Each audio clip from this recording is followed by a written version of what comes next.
오늘 본문의 말씀 전에는 어떤 말씀이 있냐면 예수님이 산 위에서 변형되시는 그런 모습이에요. 어떻게 변형되셨냐면 코가 2개 되고 귀가 4개 되는 그런 변형이 아니라 너무 영광스럽고 또 너무 거룩해서 광채가 막 이렇게 투영되는 그러한 변형, 그런 것이 예수님의 변형이 산 위에 있었습니다. 그리고 나서 변형되고 난 이후의 이야기가 바로 오늘 저희가 읽은 성경의 메시지입니다. 그림이 하나 있는데 그림을 보실게요. 그림은 이제 르네상스의 3대 거장이라고 말하는 이 라파엘로 산티오라는 분이 그린 그림이고, 그림의 제목은 그리스도의 변형이라는 거예요. 우리가 지난주 살펴봤던 그 메시지의 내용을 그림으로 중세시대 때 그린 겁니다. 보면은 예수님이 가운데 이렇게 떠 있죠. 상상의 그림이니까 떠 있고 옷이 굉장히 하얘요. 그래서 광채가 막 터져 나오는 것을 그리고 있는 거고, 왼쪽과 오른쪽에 2명이 날고 있는데 이거는 이제 모세와 엘리야가 예수님과 대화를 했는데 그거를 이제 저렇게 그림으로 그리고 있는 겁니다. 밑에 보면은 3명이 앉아 있죠. 예수님이 저 산 위에 올라가실 때 데리고 갔던 제자 3명이 있었어요. 베드로, 야고보, 요한, 그 3명을 그리고 있는 겁니다. 자, 그런데요, 이 그림 되게 유명한 그림이에요. 그리스도의 변형. 그런데 이 그림이 다가 아니에요. 사실 이거는 절반밖에 안 돼요. 자, 그림 전체를 보여주실게요. 이게 원래 그림 전체입니다. 뭐를 말씀드리려고 하냐면, 자, 이 half 위에는 예수님의 영광스러운 모습이 저기 있고요. 그다음에 그 밑에, 절반 밑에는 사람들이 보이는데, 오른쪽에 보시면은 이제 소년이, 이제 위통을 벗고 있는 소년이 괴로워하고 있는 모습을 그리고 있어요. 귀신 들려서 괴로워하고 있고, 그 뒤에 초록색을 입은 사람이 아빠예요. 아빠. 그래서 아빠가 괴로워하는 아들을 데리고 이제 예수님 앞에 이렇게 데려가고 있는 장면이고, 그 주변에 사람들이 막 이렇게 손가락질하고 있고 포인트하고 있고, 이게 뭐냐면 빨리 이 아이를 예수님께 데려가라 막 우왕좌왕하고 있는 그런 장면을 그리는 겁니다. 이게 그림 전체의 모습이다라는 거예요. 자, 보세요. 산 위에 영광스러운 예수님이 있고, 광채가, 옷이 막 하얗게 투영될 정도로 광채를 나고 있고, 그리고 바로 그 밑에 맞닿아 있는 것이 사람들의 현실이라는 거예요. 어떤 현실입니까? 아들이 귀신에 걸려가지고 정신 못 차리고 거품 물고 막 넘어지고 막 쓰러지고 정신 잃고, 이러한 현실. 그래서 이 아이를 낫게 하기 위해서 아빠가 이 아이를 어렵게 예수님 앞에 끌고 있는 현실. 이 그림의 한 장 안에 주님의 영광과 인간의 현실이 맞닿아 있는 것이 바로 우리들의 삶이라는 거죠. 그것을 지금 이 라파엘로 산티오가 그려서 우리 가운데 알려주고 있는 겁니다. 여러분, 우리는요 매일매일 예배 드리잖아요. 오늘도 우리 전도사님하고 찬양팀이 은혜로운 찬양을 인도해 주셨어요. 이렇게 찬양을 인도하고 우리가 찬양을 부르면 은혜 받아요. 은혜 받고 너무 좋고, 또 하나님 높여드리고, 그리고 끝나고 또 목장 모임 하시죠? 또 교제하고 하면서 좋은 믿음의 교제를 하고 가요. 그런데 집에 가면 삶의 현실이 다가오죠. 예배에 나오면 은혜 받고 주님 영광 돌리지만, 또 집에 가면, 문 열고 집에 가면 혼자이고, 또 문 열고 또 월요일날 직장을 가거나 학교에 가면 나를 괴롭히고 있는 삶의 현실이 나를 2팔 벌려서 환영해주고 있는 그러한 상황이 우리의 현실이다라는 겁니다. 아픈 현실. 여러분, 이런 이야기들은요 멀리 있지 않아요. 우리 주변에 있어요. 우리 뉴스온 교회에도 많은 어려움의 시간들을 보내고 있는 성도님들이 많이 계세요. 허락을 받고 좀 소개해드리면, 이제 지난 수요일 날 가스펠 라이프 5기 5번째 기수가 끝이 났고요. 그 끝날 때 간증을 들어요. 간증을 듣는데 우리 뉴스온 크라운 리더들도 많이 와서 이번에 수강을 했어요. 그런데 마지막에 어떤 분이 간증을 했는데, 이분이 여성분인데, 우리 여자 성도님인데 임신을 하셨어요. 둘째를 임신한 상황이에요. 첫째는 꼬맹이가 있겠죠. 근데 여러분 이제 나중에 아이를 길러보면 아시겠지만 몸에 임신을 한 여성이 굉장히 몸이 무겁고 힘들어요. 그래서 이분도 직장을 다니시는 분이었는데 이제 몸이 힘드니까 이제 만삭이 되기 전에 직장 휴직 길게 좀 마터니티 리브를 좀 하고 쉬려고 이제 그렇게 이제 하고 있는 시간이었는데 남편분이 어떤 병에 걸렸어요. 알지 못하는 그런 질병에 걸렸어요. 뭐 질병에 걸릴 수 있는데 하루아침에 이 남편이 양쪽 눈의 시력을 다 잃어버립니다. 아무것도 안 보이는 거예요. 그래서 이 엄마가 직장을 쉬지도 못하죠. 몸에 임신을 했으니까 아침에 일어나서 힘든 몸을 이끌고 회사를 가고요. 그리고 집에 돌아오면 몸에 임신하면 자야 돼요. 뭐 자고 침대에 누워있고 막 그래야 되는데 못하는 거예요. 하루 종일 기다린 남편을 수발해야 되는 거죠. 앞을 아무것도 보지 못하니까 멀쩡한 사람이 시력을 잃게 되는 거예요. 근데 여러분 이것이 끝이 없잖아요. 절망스러운 거는 그냥 뭐 한 달, 두 달 하다가 끝나는 것도 아니고요. 애를 출산한다고 상황이 바뀌는 것도 아니고 이게 언제 끝날지 모르는 남편의 시력이 돌아올 거라는 희망은 없어요. 애 둘은 키워야 되고 자기는 또 남편이 직장을 잃었으니까 자기가 일을 다녀야 되고 이 여러 가지 고민들과 이 현실의 문제들이 막 가득한 거죠. 근데 문제는 이게 언제 끝날지 모르는 상황. 이게 이제 우리가 살고 있는 삶의 현실이다라는 거예요. 지난주에는 저희 교회에 참 어려운 천국 환송 예배가 있었어요. 장례 예배가 있었어요.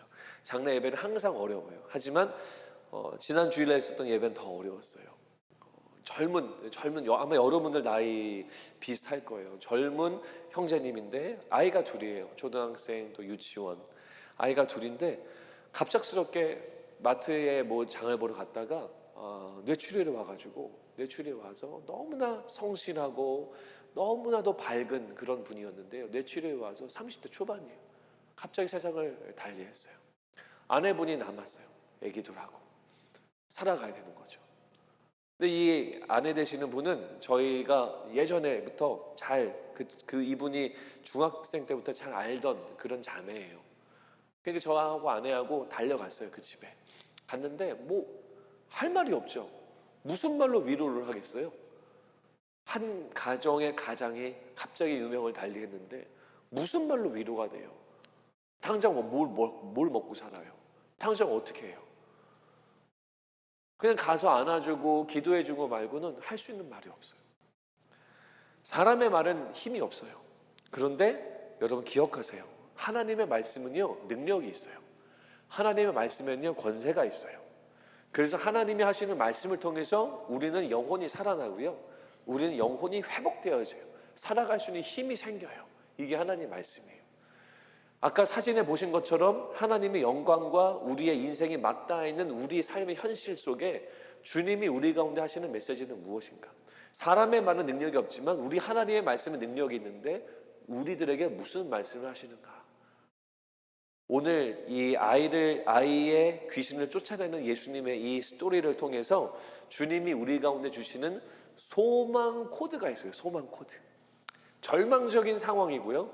그리고 아주 현실이 최악으로 치닫는 그런 상황이지만 그 안에서 발견되어지는 소망의 메시지가 두 개가 있어요. 전 여러분들하고 그 두 가지를 나누려고 합니다. 자, 오늘 본문의 첫 번째 이야기 17절 말씀을 띄워주실게요. 같이 읽겠습니다. 시작. 무리 중에 하나가 대답하되 귀신 들린 내 아들을 선생님께 데려왔나이다. 자, 아빠가 아들이 귀신 들려가지고 말을 못하게 하는 귀신이에요. 말 못하게 막아요. 그 귀신을 들려가지고 예수님께 데리고 왔습니다. 데리고 왔는데 이 말만 못하는 귀신 뭐 이런 차원이 아니고요. 어떤 상황이냐면 18절에 이렇게 나와요.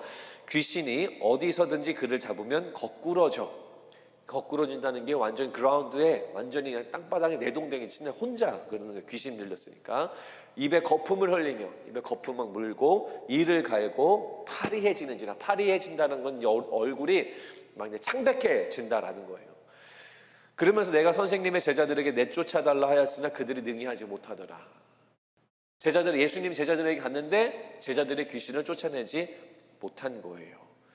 여러분 이 광경을요, 이 18절의 광경을 어떤 성경학자는요 이렇게 말해요. The most tragic sin of gospel. 복음서에 나오는 가장 비참하고 비극적인 장면이다라는 거예요.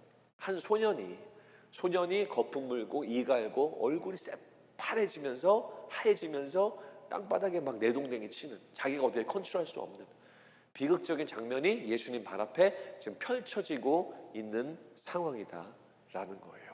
그러면서 어떻게 됐죠?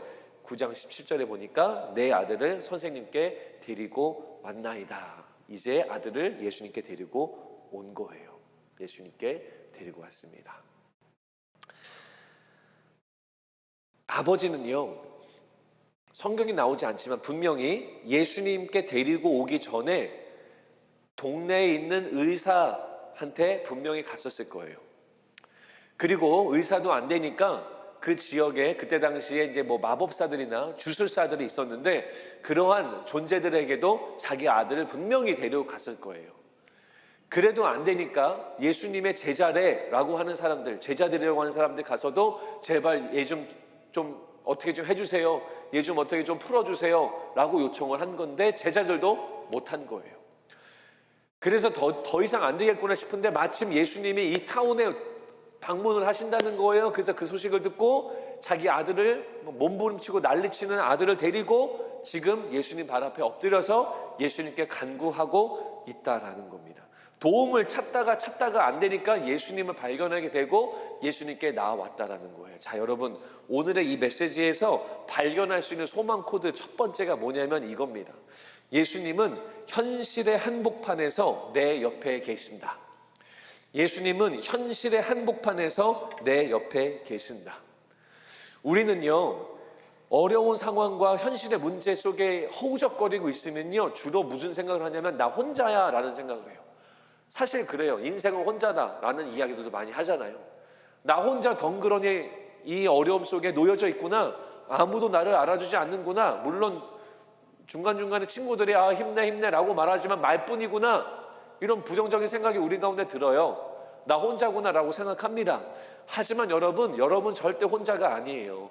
예수님이 어디에 있어요? 여러분들의 현실의 한복판에 같이 있다고요. 이 아버지는요, 예수님이 그 전에 보이지 않았어요.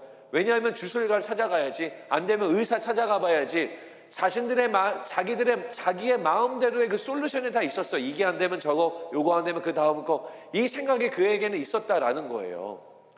근데 다 안 되잖아요. 그러니까 이제 드디어 비로소 고개를 들어서 예수님을 찾는 거예요.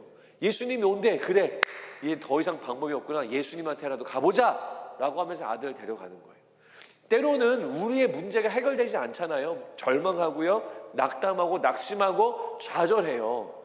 이거 해봐도 안 되고 저거 해봐도 안 되고 요거 해봐도 안 되고요, 하는 것마다 실패하고 문제 해결이 안 돼요.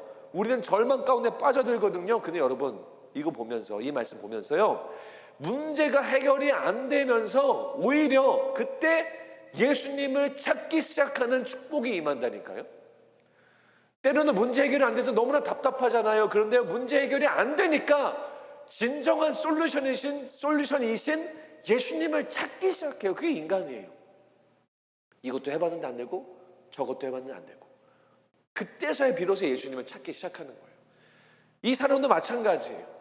아무것도 안 되니까 예수님을 바라보기 시작했다라는 거예요. 근데 여러분, 뭘 만나니까 그때 비로소 예수님이 내 옆에 있었구나. 예수님이 내가 지금 허우적거리고 있는 이 현실의 한복판에 계시는구나 라는 것을 알 수 있다라는 거예요. 우리가 자주 부르는 찬양 중에 이러한 찬양이 있어요. 가사가 이렇습니다. 주위를 둘러보면 아무도 없는 듯, 믿음의 눈을 들면 보이는 분이 계시네. 지금도 내 안에서 역사하고 계시는 사망과 어둠의 권세를 물리치신 예수님. 자, 우리가 현실의 한복판에 허우적거리고 있을 때 주위를 둘러보면은 아무도 없어요.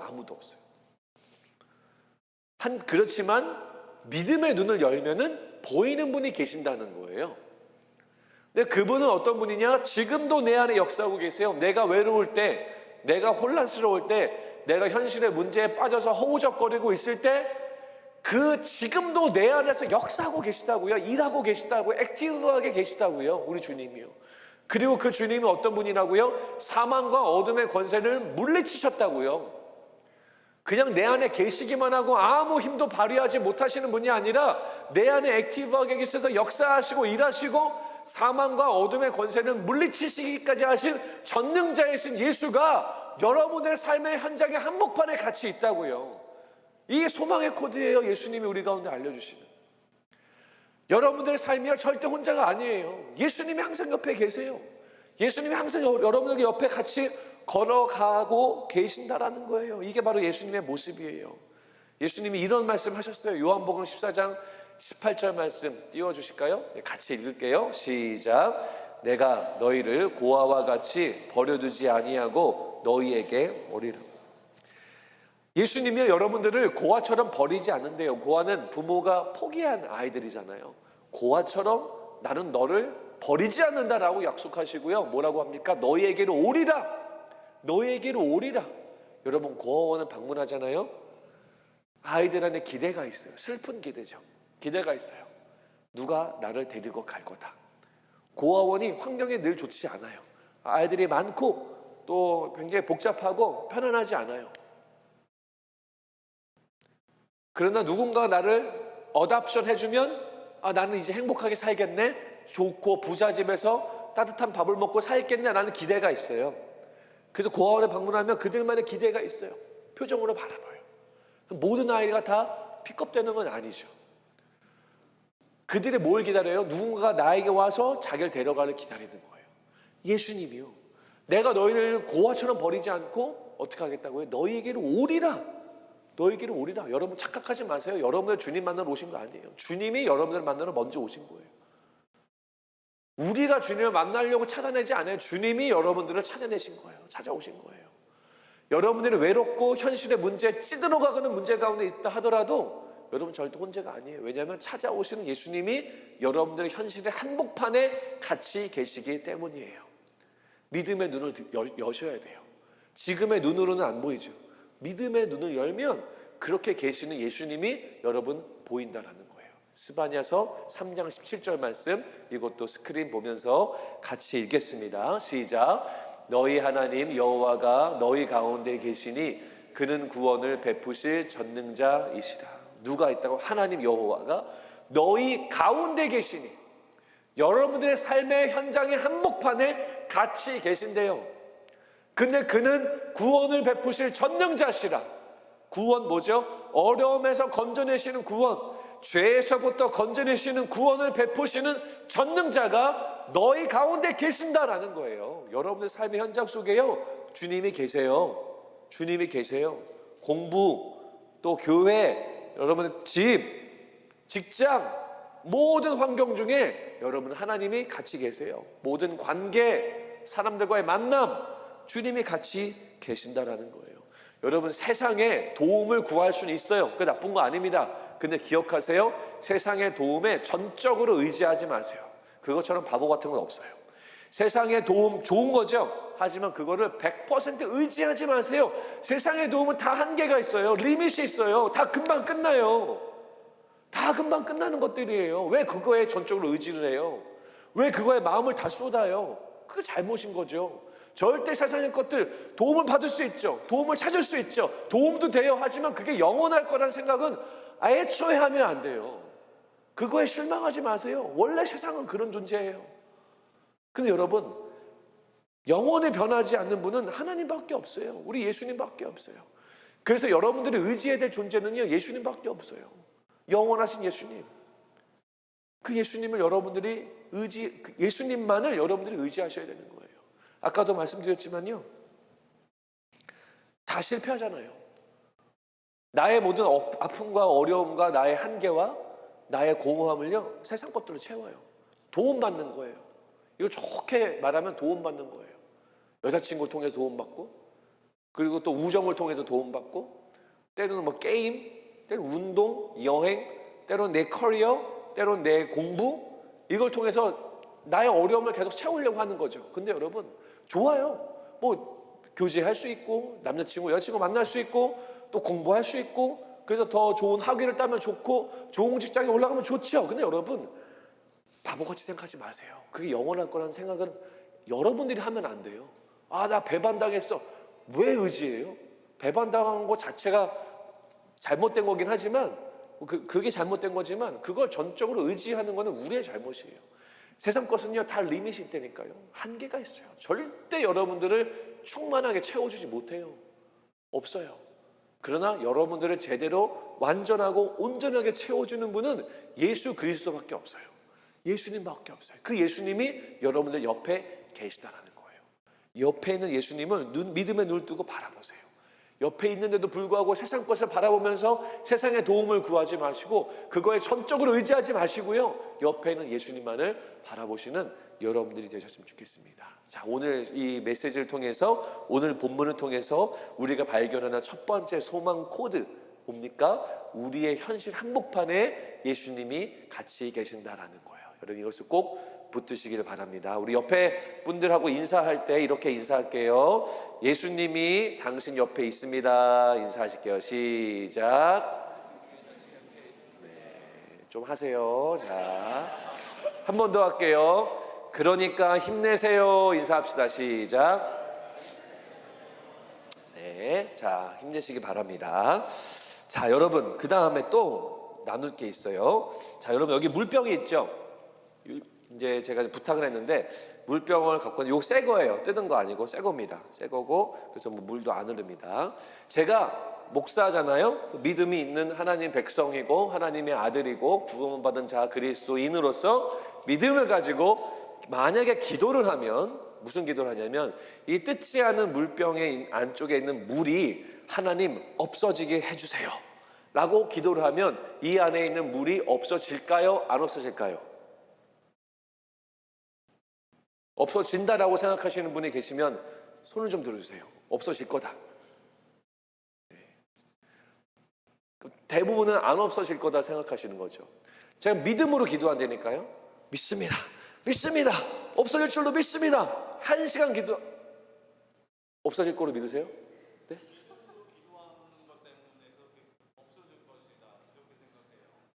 믿음으로 기도하기 때문에 없어질 거다. 네, 네, 좋아요. 잘 걸려들었습니다. 자, 그래서 믿음으로 기도해요. 1시간 기도하면 없어질까요? 10시간 기도하면 없어질까요? 믿음으로 기도하는, 막 믿어요. 내가 기도하면 주님이 들어주실 거야. 주님이 날 사랑하니까 들어주실 거야. 기도하면 없어질 거 마음속에 확신이 있어요. 될까요? 안 될까요?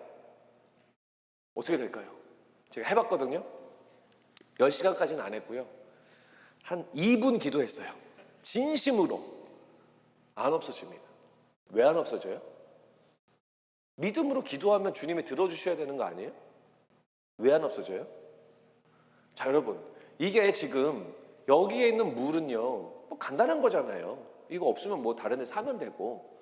근데 지금 우리가 기도하는 내용이 여기에 있는 물 없어지게 해주세요, 뭐 채워주세요, 이런 문제가 아니라 여러분들이 사느냐 죽느냐 생사의 갈림길에 있는 문제라면 우리가 어떻게 받아들여야 되죠?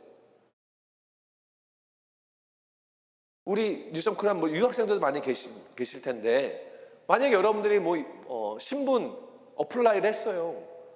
뭐 답도 안 오고 계속 늦어지고, 이거 한국으로 가야 되나? 뭐 이런 중요한 문제들 있잖아요. 이런 것들을 우리가 어떻게 해야 돼요? 기도하고 믿음으로 기도하는데 안 이루어지는 것들이 있어요. 먹고 사는 문제일 수도 있고, 현실에 처절한 질병이나 아니면 아까 그림처럼 귀신 들렸거나 뭐 이런 우리가 어떻게 할 수 없는 그런 문제들, 이런 것 가지고 뭐 믿음으로 기도하는데 안 돼요. 우리가 이것을 어떻게 바라봐야 되느냐.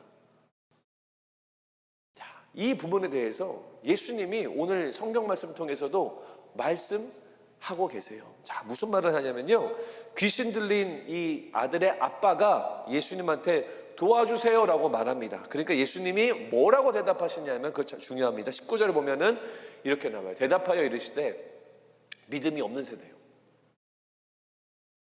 아들이 지금 아파서 왔는데, 귀신 들려서 왔는데 믿음이 없다라고 말해요, 예수님이요. 이 질병하고 이 믿음하고 뭔가 연관이 있으니까 지금 믿음을 말씀하시는 것 같아요. 22절에 이 아버지가 한 번 더 이야기합니다. 무엇을 하실 수 있거든 우리를 불쌍히 여기사 도와주세요 라고 말해요. 그러니까 예수님이 여기에 대해서 뭐라 그러냐면 23절은 같이 읽겠습니다. 시작. 예수께서 이르시되 할 수 있거든이 무슨 말이냐? 믿는 자에게는 능히 하지 못할 일이 없느니라 하시니. 믿는 자에게는 능치 못할 일이 없대요. 그러니까 쉽게 말씀드리면 이 아빠 안에 믿음이 있으면 아이가 고쳐진다는 거예요. 믿음이 있으면 치유된대요. 믿음이 있으면 치유돼. 근데 여러분 얼마 전에 제자들한테 갔다가 제자들 실패했잖아요. 그럼 제자들은 왜 실패했어요? 이 사람 믿음이 없어서 그래요? 제자들 믿음이 있었어요. 3년 내내 예수님과 따라다니면서 예수님이 하나님의 아들이고 그리스도라는 것을 알고 있었어요. 믿음이 있었어요. 근데 왜 안 되느냐는 거예요. 실제로 예수님의 제자들한테요 귀신 쫓는 권능까지 줬어요. 그 구절이 있어요. 귀신 쫓는 권능을 준다. 그 실제로 귀신을 막 쫓았어요. 예전에. 그리고 기적들도 행했어요. 크고 작은 기적을 제자들이 했어요. 그럼 믿음도 있죠. 권능도 받았죠. 그러면 해야 되잖아요. 귀신 쫓아내야 되잖아요. 근데 이 소년의 귀신은 못 쫓아냈다니까요. 그럼 왜 이러냐는 거예요. 믿음도 있는데 왜 안 되냐고. 기도하면 주님이 들어주신다라는 믿음 저 있거든요. 근데 이거 놓고 기도하는데 왜 안 되냐고요. 기도했는데.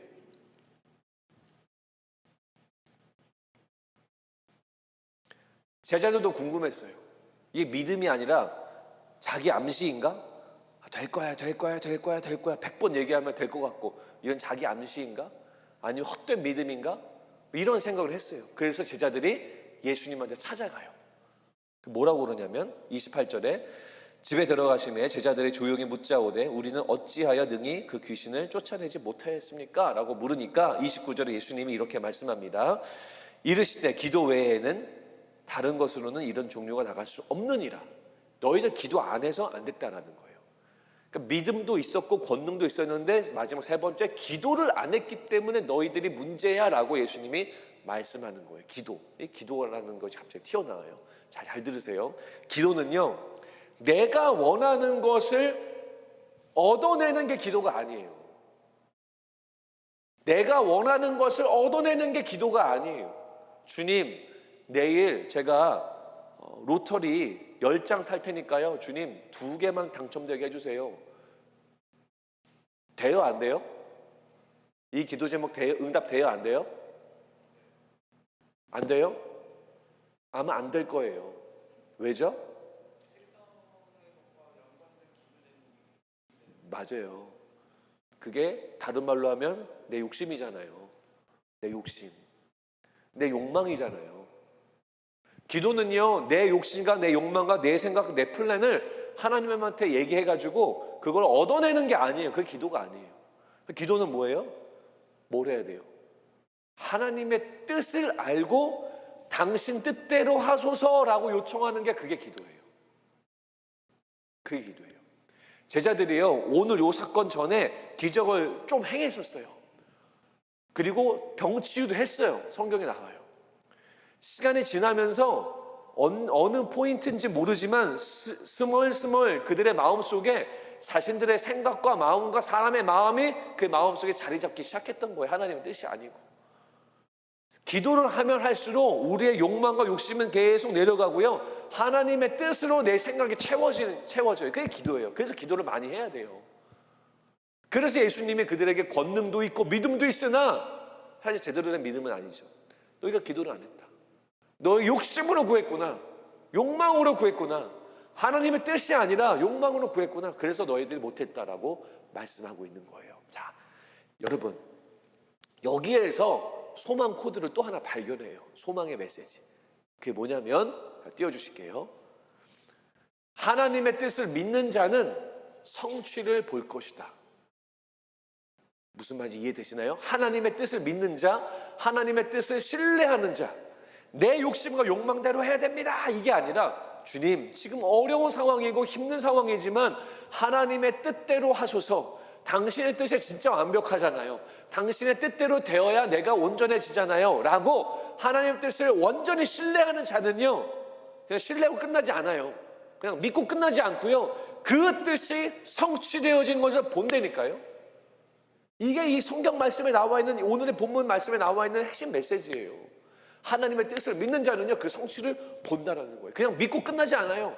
아, 좋았을 텐데 점점점. 아니요, 그것이 삶 속에 현실로 이루어진다는 거예요. 이게 소망의 코드고 소망의 메시지라는 거예요. 윌리엄 캐리라고 하는 인도 선교사님이 있었어요. 이분은요, 현대 선교의 아버지라고 불리는 그런 분이에요. 근데 이분이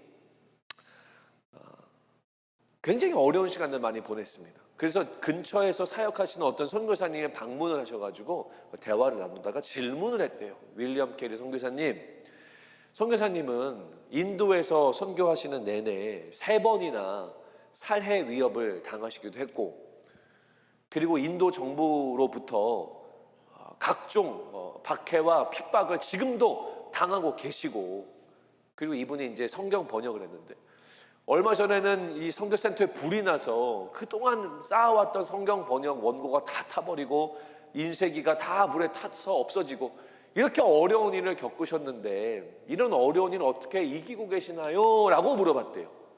근데 이 윌리엄 캐리 선교사님이 이 물어본, 이 방문한 선교사님의 손을 붙잡고 어디를 가요. 선교센터 가든 정원 한 구석에 데려갑니다. 거기에 뭐가 있냐면 조그마한 돌이 있대요. 그분이 뭐라고 그러냐면 여기입니다.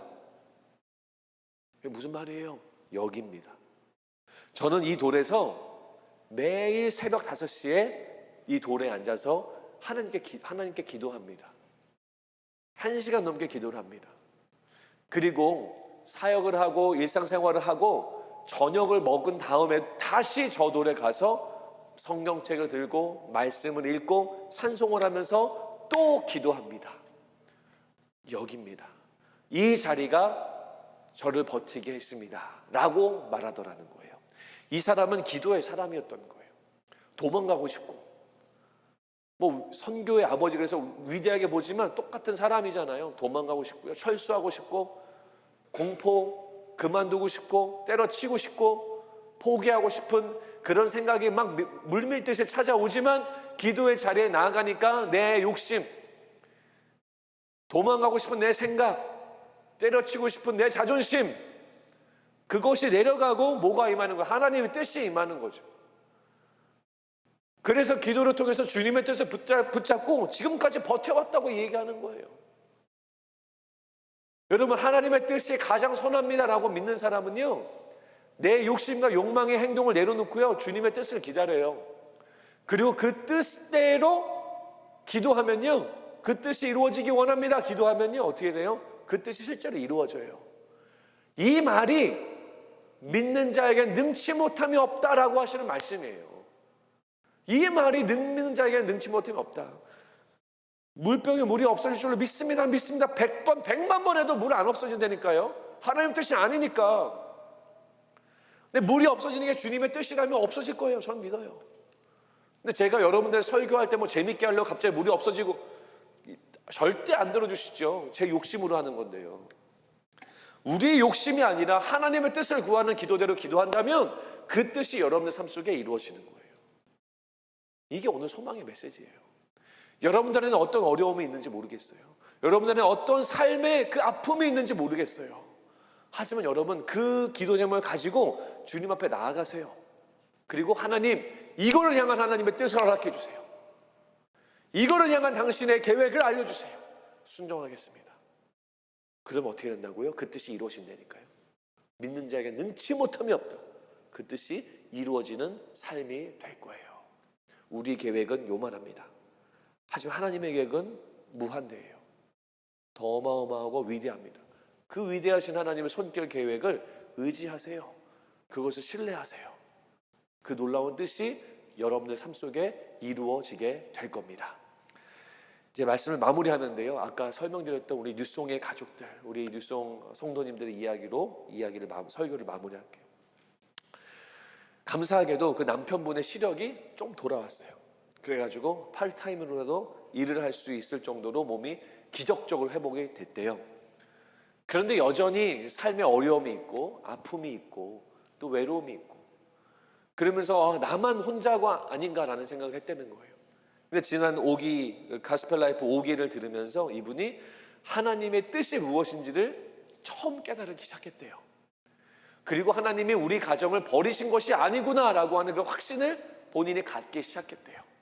그러면서 뭐라고 결단하냐면, 내가 하나님의 뜻이 가장 선하고 위대하고 온전한 뜻인 줄로 알고 내가 그 뜻 붙들고 살아가겠습니다 하고 결단했다는 간증을 이제 수요일 날 하셨어요. 많은 분들이 은혜를 받고 도전을 받는 시간이었어요. 주님의 뜻을 아는 사람들, 주님의 뜻을 신뢰하는 사람들, 주님의 뜻만이 나에게 가장 유익입니다라고 말할 수 있는 사람들에게는요, 그 뭐가 임하는, 하나님 뜻이 임하는 거예요. 그래서 상황이 바뀌어지고 회복되어지고 정말 영혼이 소생케 되어진 은혜가 주어지는 거예요. 그게 바로 하나님의 뜻을 믿는 자들의 삶이다라는, 믿는 자에게 능치 못한 없다라는 그 메시지예요. 우리 교회에 그 지난주에 상을 당한 그 가정을 놓고 계속 새벽마다 이름을 부르면서, 아이들 이름을 부르면서, 또 우리 아내 되신 자매님, 또 우리 또 장모님, 장인어른, 우리 교회 집사님이시니까 열심히 온 가족을 위해서 기도했어요. 기도하는데 제 입술 속에 갑자기 감사 기도가 나오더라고요. 하나님 감사합니다. 하나님 감사합니다. 아무리 눈을 씻고 쳐다봐도 감사가 나올 수 없는 상황이잖아요. 그런데 제 입술 속에는요, 기도하면 할수록 감사합니다. 감사합니다. 주여 감사합니다. 제가 그 기도를 계속하면서 제 마음속에 확신이 들었어요. 확신. 무슨 확신이냐? 그 가정을 향한 하나님의 뜻이 분명히 있는 거구나. 무조건 절망하고 무조건 낙담할 것이 아니라, 이 기도를 바꾸시는 이유가 분명히 그 온 가족이 나중에 하나님께 감사의 찬송을 부르는 그 때가 분명히 있는 거구나. 그 믿음이 생기더라고요. 여러분, 작년에 우리 교회에 큰 장례가 또 있었잖아요. 모든 장례가 다 힘들지만 정말 우리 온 교회, 그리고 이 지역사회 전체가 아파하던 그 장례가 있었잖아요. 여러분, 1년이 지나고 벌써 몇 개월이 지났어요. 지금 우리가 뭘 보고 있는지 알아요? 그 가정의 회복을 보고 있어요. 그 어린아이가 열심히 무럭무럭 자라고 있는, 하나님 안에서 무럭무럭 자라고 상처를 조금씩 씻어내고 있는 장면들을 온 교인들이 다 보고 있어요. 그걸 보면서 제 안에 확실히 더 충만하게 되는 거예요. 지난주에 상을 당한 이 가정도 딛고 일어나겠구나. 다 알 수는 없지, 어떻게 딛고 일어날지. 저도 잘 상상이 되지 않아요. 하지만 하나님이 하시겠다는데 하시겠구나. 놀라운 일을 하시겠구나. 제 마음속에 강한 믿음이 생겼어요. 여러분, 어떠한 어려움 중에 계세요? 하나님의 영광에 맞닿아 있는 우리 삶의 현실, 처절한 현실, 그 아픔, 눈물, 겁이 나고 위기, 이런 모든 상황 속에서 여러분 예수님을 찾으시기 바랍니다. 그리고 하나님이 여러분들에게 이미 정해주시고 이미 주신 하나님의 뜻을 구하세요. 그리고 기도하세요. 하나님, 당신의 뜻을 이루소서. 부족한 저를 통해 당신의 뜻을 이루소서. 기도하면 그 기도가 실제가 되어서 여러분들 삶에 임하게 될 줄로 믿으시기 바랍니다. 이 믿음 가지고 현재의 어려움, 현재의 아픔, 주님과 함께 일어나시고 감당하시고 극복하는 우리 사부 예배 성도님들, 그리고 뉴스온 크라운 멤버들 모두가 되시기를 주님의 이름으로 축복합니다.